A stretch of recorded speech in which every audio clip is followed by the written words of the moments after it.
In this video, I'm showing you guys how you can enter the Ghana Cedi sign on the Excel sheet. So let's say you're working on a sheet and you need to enter Ghana Cedi, something like that. You need to enter a currency. Let me show you guys how to do that. It's simple and easy. So what you need to do is come to this side here. So let's say you're trying to enter the currencies here. You get it. So you select a range. Good. So now I select the range, which is this side I want to work on. So I come here to my currency here. I select currency and I tap on this here and I come to more and I move to currency here and then I glance through. Yeah. So there are a lot of signs. So let's Ghana Cedi, we have the GHS. So let's use that one rather, which is going to be very much simple to find. ABCDEFG. So this is it. Good. So I tap on that there.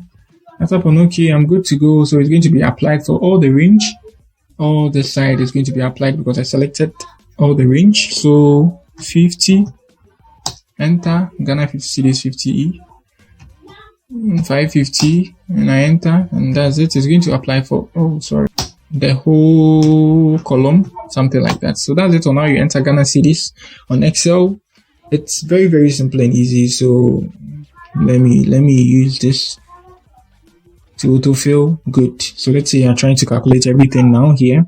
So add the sum, we shouldn't use the formula. Let's try use the range and let's use the auto sum, which is very much simple. And good.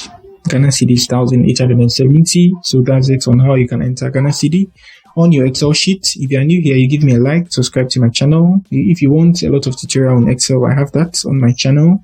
You can check my playlist, which is called Microsoft Excel, and you're going to find that. So that's it for the video. If you are new here, you give me a like, subscribe to my channel. Peace.